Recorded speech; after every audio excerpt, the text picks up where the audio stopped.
Thomas cereal bronchi आने वाले episode में आप देखेंगे कि बहुत गुस्से में आ जाता है फान जब उसको पता चलता है कि एनी और उसके घर वालों को बुला लिया गया है। और वो कहता है कि आखिर एनी तुम्हें ये किसने हक दिया कि तुम सिद्रा के घर वालों को बुला लो। तुम जानती थी कि मैं अब उससे कोई रिश्ते में नहीं हूँ, यानी कि मेरा उससे कोई ताल्लुक वास्ता नहीं है, लेकिन फिर भी तुमने ऐसा किया। तुम्हें थोड़ा सा लिहाज करना चाहिए था, मुझसे तो पूछना चाहिए था। जिसको सुनकर वो कहती है कि मैंने जो बेहतर समझा वही किया है, इसलिए इसी में ही बेहतरी है तुम्हारी भी और मेरी भी। देख लेना, ये बहुत ही अच्छा मरहला है। ऐसा होगा तो सब ठीक हो जाएगा, सबकी इज्जत बन यानी कि सबकी नज़र में मेरी इज्जत बन जाएगी और मुझे भी कोई टेंशन नहीं होगी। वरना ये लोग मुझे यहाँ पे नहीं रहने देंगे और मुझे ऐसा लगता है कि जैसे मुझे यहाँ से जाना ही पड़ेगा। जिसको सुनकर वो कहता है कि आखिर आप क्या कह रही हैं, आपको कोई इधर से नहीं निकाल सकता है। आप क्यों ये बातें बार बार कर रही हैं, खुद ये बातें करके अपने आप को इस कदर क्यों गिरा रही हैं। आपको ये बातें नहीं जेब देती हैं। आगे से वो कहती है कि मैं जो कर रही हूँ सिर्फ़ और सिर्फ तुम्हारी वजह से कर रही हूँ और इसके अलावा मेरा कोई भी मकसद नहीं है, क्योंकि मुझे नहीं लगता कि तुम मुझे इधर चैन से जीने दोगे।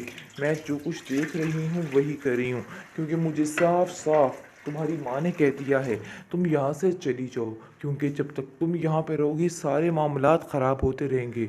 वो तुम्हारी शादी आयमा के साथ करना चाहती हैं, लेकिन मुझे नहीं पता तुम क्या करना चाहते हो। बहरहाल जैसा तुम सोच रहे हो वैसा तो कुछ नहीं हो सकता। ये तो तुम्हारी बहुत बड़ी गलतफहमी है, क्योंकि ये सिर्फ़ और सिर्फ तुम्हारा ख्वाब ही रह जाएगा।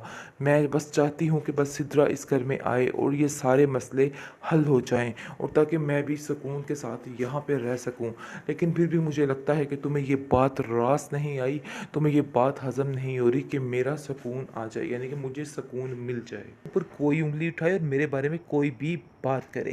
खैर आप देखेंगे कि जो एनी के माँ बाप हैं वो उसका साथ देने के लिए तैयार हैं और उसको कहते हैं कि एनी वैसे हमें कोई इस बात में गलत बात नहीं लग रही है, इसलिए बेहतर यही है कि तुम भी ये फैसला कर डालो ताकि काम तमाम हो जाए और सब कुछ सेट हो जाए।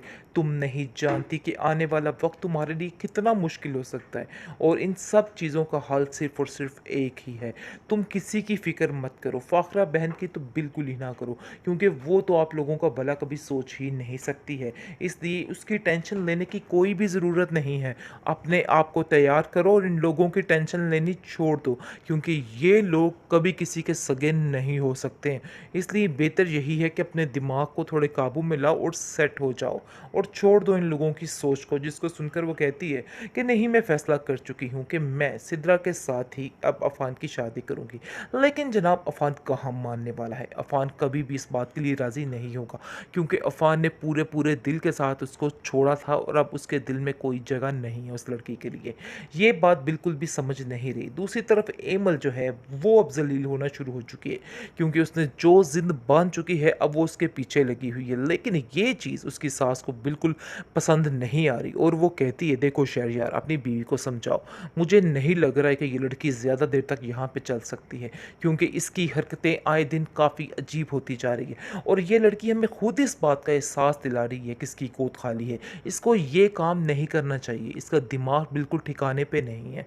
इसको बोलो कि बेहतरी इसी में है कि बिल्कुल खामोश हो जाए और कोई ऐसी बात ना करे जिससे घर में माहौल ख़राब हो। पहले ही उसकी बहन ने काफ़ी ज़्यादा माहौल घर का ख़राब कर रखा है। मैं मज़ीद कोई भी बात नहीं बर्दाश्त कर सकती हूँ।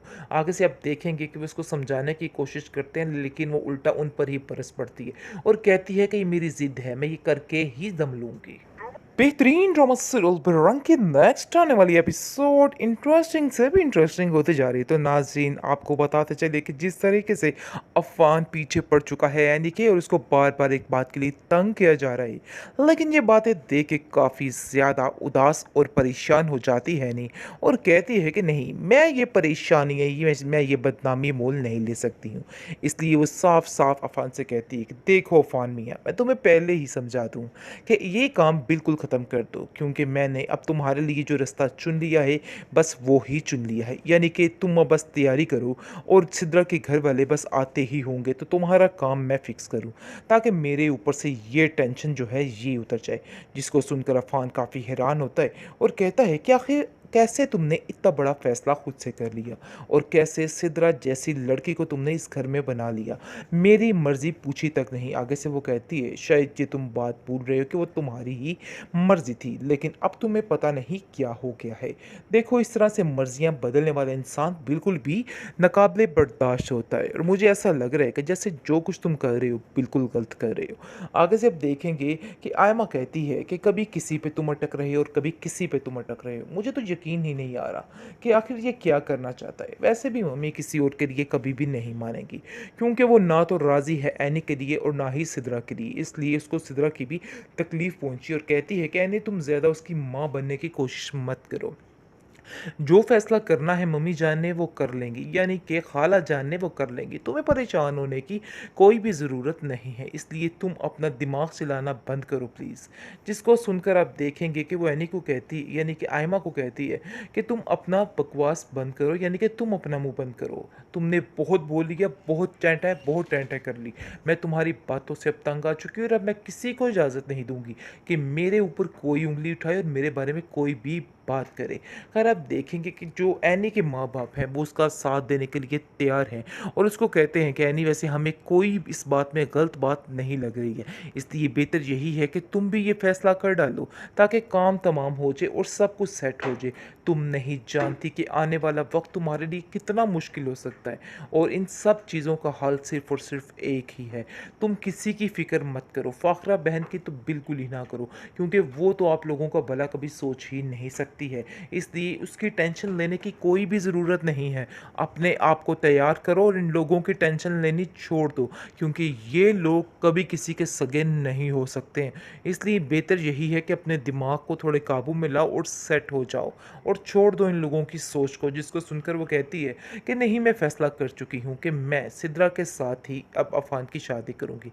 लेकिन जनाब, अफ़ान कहाँ मानने वाला है? अफ़ान कभी भी इस बात के लिए राज़ी नहीं होगा, क्योंकि अफ़ान ने पूरे पूरे दिल के साथ उसको छोड़ा था और अब उसके दिल में कोई जगह नहीं है उस लड़की के लिए। ये बात बिल्कुल भी समझ नहीं रही। दूसरी तरफ एमल जो है वो अब ज़लील होना शुरू हो चुकी है, क्योंकि उसने जो ज़िद बाँध चुकी है अब वो उसके पीछे लगी हुई है। लेकिन ये चीज़ उसकी सास को बिल्कुल पसंद नहीं आ रही और वो कहती है, देखो शहरयार, अपनी बीवी को समझाओ। मुझे नहीं लग रहा है कि ये लड़की ज़्यादा देर तक यहाँ पे चल सकती है, क्योंकि इसकी हरकतें आए दिन काफ़ी अजीब होती जा रही है और ये लड़की हमें खुद इस बात का एहसास दिला रही है कि इसकी गोद खाली है। इसको ये काम नहीं करना चाहिए, इसका दिमाग बिल्कुल ठिकाने पे नहीं है। इसको बोलो कि बेहतरी इसी में है कि बिल्कुल खामोश हो जाए और कोई ऐसी बात ना करे जिससे घर में माहौल ख़राब हो। पहले ही उसकी बहन ने काफ़ी ज़्यादा माहौल घर का ख़राब कर रखा है। मैं मज़ीद कोई भी बात नहीं बर्दाश्त कर सकती हूँ। आगे से आप देखेंगे कि वो उसको समझाने की कोशिश करते हैं, लेकिन वो उल्टा उन पर ही बरस पड़ती है और कहती है कि ये मेरी ज़िद है, मैं ये करके ही दम लूँगी।